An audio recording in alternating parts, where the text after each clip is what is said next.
Salam sang debaters. Sorry ya, saya tampil lagi nih ya, karena banyak kegelian yang saya lihat dari perdebatan saya dengan Nandar tadi ya. Nah, saya harap kalian pandai menyikapinya ya. Kawan-kawan, inilah dilema bagi mereka. Mereka ingin mematahkan isi Bible dengan membuat dasar dari Al-Quran. Sinandar tadi berbicara dengan dasar dari Al-Quran, ayat 38 itu ya, Ar-Ra'd itu ya. Tetapi pembuktiannya dari Bible. Ya kawan-kawan ya, betapa malang nasib Sinandar. Bahkan dia melebihi Allah SWT dan Nabi Muhammad. Di dalam hadis pun tidak pernah al-hadis mengatakan bahwa Nabi Isa menikah dan mempunyai anak namanya Yustus. Apalagi di dalam Al-Quran. Tidak main-main kawan. Itu sudah tingkatan Tuhan yang maha tahu. Bisa dikalahkan Sinandar, bala-bala, bili-bili, bolo-bolo. Saya nggak tahu lagi harus bilang apa kawan. Ya, cuman ya kita doakan agar Sinandar ini waras. Tadi saya lihat dia ada stres sekali di bawah tekanan ya. Sehingga dia membacakan ayat itu sampai suaranya lari ke simpang 8, belok 8 dia kan. Sesudah itu wajahnya stres, dia nggak bisa jawab apa. Akhirnya apa yang dia lakukan? Dia berbohong lagi, mengarang bebas. Yustus dia bilang masih 4 tahun, masih kecil, sudah diangkat untuk pemilihan rasul. Apa bisa anak 4 tahun diangkat pemilihan rasul? Tak bisa. Dia mengatakan 4 tahun aja sudah asumsi. Karena baik di dalam Bible pun tak ada ayatnya, apalagi dalam Al-Quran.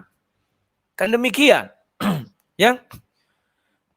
Jadi kawan-kawan, itulah yang terjadi hari ini. Ya. Dan saya tadi sudah siap-siap saya sudah mencari kiblat di mana ya.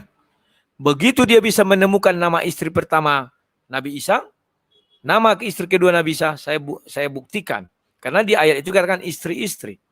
Ya. Dari hadis silakan ambil. Kan tidak masalah. Dari kitab-kitab Islam silakan ambil.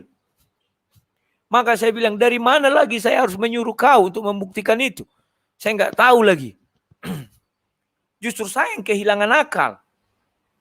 Al-Quran yang katanya kitab suci paling sempurna, paling lengkap, hanya saya lagi yang percaya.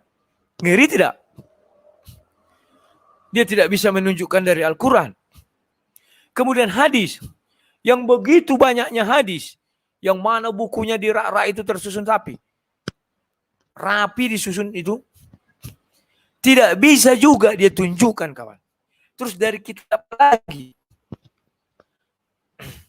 saya sebagai orang Kristen, bagaimana lagi memerintah dia? Surah-surah imam-imam, silakan saya bilang. Atau yang distandarisasi, yang disamakan, silakan. Tetap tidak bisa kawan. Jadi untuk itu kawan, janganlah kita suka mengumbar-ngumbar hal yang tidak pernah ikut, yang tidak pernah ada.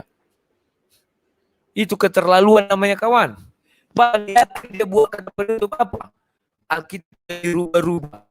Tapi yang dirubah itu diambilnya untuk membenarkan. Ya. Isi Al-Quran. Kan lucu. Dia bilang sudah dirubah-rubah. Ya kan? Surat 13 ayat 38. Untuk membenarkan itu. Yang dirubah tadi katanya itu diambilnya. Ya. Kawan, perhatikan baik. Yesus bertemu dengan Maria Magdalena. Umur berapa tahun? Ya kan? Katanya itulah bukti pernikahan. 3 hari sebelum Yesus disalibkan. Sudah. Apa mungkin secepat itu pernikahan? Ya. Dan itu dilakukan di tempat orang kusta. Baca itu baik-baik di Matius maupun di Yohanes itu. Sudah. Setelah itu 3 hari 3 malam Yesus dalam perut bumi. Baru adalah hari ke-6. Sesudah itu 40 hari Yesus menunjukkan wajah kepada murid-murid. Sudah 46 hari. Ya. Pas hari Pentakosta. Tiba-tiba katanya Yesus sudah berumur 4 tahun. Dan bisa diajak untuk pemilihan rasul. Mana bisa begitu kawan? dan buktinya Yustus kalah. Kalau memang gara-gara, oh ini anak Yesus ini harus ikut.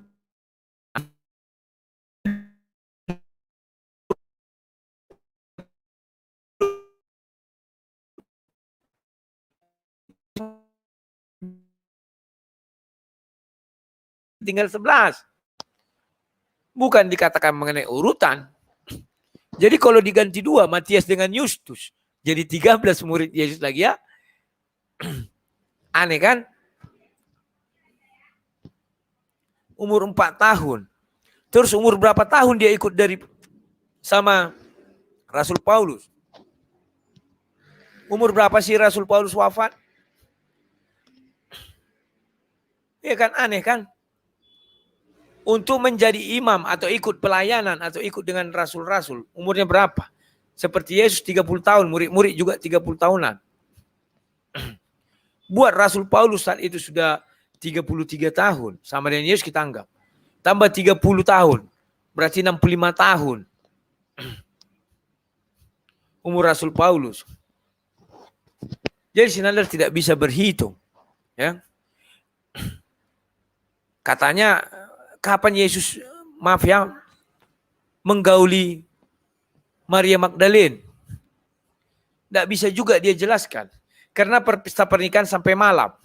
Ya, kalau pernikahan. Dan esok harinya, Yesus sudah berangkat dengan murid-murid. Dan hari berikutnya, Yesus sudah ditangkap. Memang ada Maria Magdalene. Tapi langsung ditangkap. Yesus kan habis makan orang naik ke Bukit Zaitun dan ditangkap. Tidak ada berhenti. Ya. Dan lihat tadi betapa paniknya Sinandar. Saya geli sekali dia ketika membacakan ayat-ayat daripada Bible itu dalam bahasa Ibrani yang entah apa yang dia baca. Ya. Jadi kawan-kawan, Sinandar memang ada indikasi penyakit jiwa. Kejiwaannya dia rusak. Semua yang dibilangnya asumsi, tapi dia merasa itu fakta. Rusak jiwanya kawan. Dia bilang Yustus itu umur 4 tahun. Dari mana ayat 1 pun tak ada menyebutkan umur 44 tahun. Umur 4 tahun ya. Semua hanya asumsi. Tetapi dengan santai dia bilang, oh itu fakta. Kayak fakta dari mana? Ya, saya nggak tahu. Apalagi dia mengatakan di dalam Al-Quran. Jelas tidak ada. Allah SWT tidak berani mengatakan Isa itu menikah. Bahkan Isa sendiri mengatakan sejak aku lahir, berdewasa, mati, dan bangkit. Itulah kehidupan dia yang paling penting. Sehingga tidak ada pernikahan. Mau pada bagian mana Nabi Isa menikah? Saya nggak ngerti. Ya.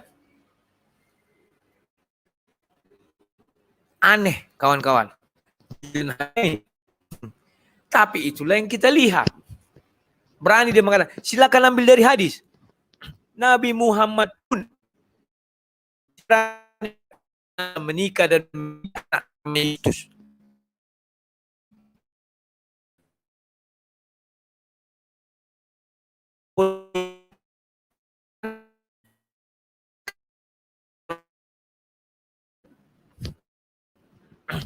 Kalau dia merujuk kepada Bible, maka katanya Yesus menikah sama Maria Magdalene. Oke, itu istri pertama. Terus istri kedua kapan dinikahi?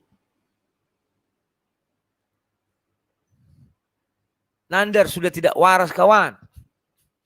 Ingin membuktikan surat 13 ayat 38, dia merujuk kepada Bible. Jelas di surat 13 ayat 38 itu dikatakan istri-istri. Artinya lebih dari satu istri. Kalau kita ikuti kemauan Sinandar yang sudah stres. Oke. Pernikahan pertama dengan Maria Magdalene. Pernikahan kedua dengan siapa? Dan kapan? Orang yang sudah naik ke surga. Hanya 46 hari di bumi. Terus naik ke surga. Kapan menikahnya kawan? Inilah yang tak pernah terperhitungkan Sinandar. Dan tadi sudah saya bilang, maka dia jawabnya apa? Ya tidak harus semua ditulis begini, begini. Untuk istri kedua nanti, gak usah saya jelaskan dulu. Itu penjelasannya lain. Ya kawan-kawan ya? Oke, ini hanya 10 menit. Nanti malam kita jumpa jam 7:30. Dan satu pengumuman kawan-kawan bahwa saya sudah membuat sebuah fasilitas diberikan YouTube untuk fasilitas berbayar. Izinkan saya menerima berkat daripada kalian. Ya. Masih 75%, mungkin nanti udah 100%, ada video-video tertentu yang saya buat berbayar. Per bulannya 20.000. Yang satu lagi 100.000. Udah, 2 itu aja pilihannya. 20.000 itu kalian bisa menonton semua video. Kecuali live. Yang 100.000 itu bisa nonton live. Tetapi nanti semua kan di tangan saya, nggak harus semua berbayar. Kalau saya buat dia tidak berbayar, bisa juga disettingkan publik. Ya kawan-kawan ya. Kalian diberkati untuk memberkati. Demikian juga saya. Saya diberkati untuk memberkati lingkungan saya. Bagi yang mau menuduh, saya sudah mulai mencari makan. Dari dulu yang sudah saya katakan, saya mau mencari makan di YouTube ini. Karena kondisi saat ini saya seperti itu. Tak punya kerjaan lain. Ya. Dan berbayar itu fasilitas yang diberikan YouTube. Dan tidak semua saya buat berbayar. Hanya beberapa video kawan. Ya. Jadi yang tidak berbayar ya bisa menonton ya. Dan mulai besok itu sudah ada satu video yang sudah saya buat. Judulnya rahasia atau siapakah Allah yang disembah Muhammad Kaceh. Tuhannya Muhammad Kaceh itu kan. Dibukakannya rahasia itu. Dan mungkin ke depannya Geraha Mualaf mungkin akan meniru langkah ini ya. Tunggu 30.000 subscriber. Dan mungkin kami nanti berbayar pula kepada Geraha Mualaf. Sesudah itu kami menyiarkannya, kalau mau nonton di tempat saya atau di Geraha Mualaf ya berbayar. Begitu kira-kira kawan-kawan ya. Izinkan kawan. 20.000 sebulan. Dan kalau ikut live semuanya hanya 100.000 ya. Kalau kalian bilang jadi miskin kalian gara-gara itu, kan ada video yang tidak berbayar. Ya kawan-kawannya. Oke kawan-kawan. Sekian dan terima kasih. Salam sang debater. Mudah-mudahan nanti kita bisa jumpa jam 7:30. Asal kerongkongan tidak berulah ya. Ini tadi saya tahan-tahan untuk tidak berteriak ya. Oke. Selamat sore dan sampai jumpa.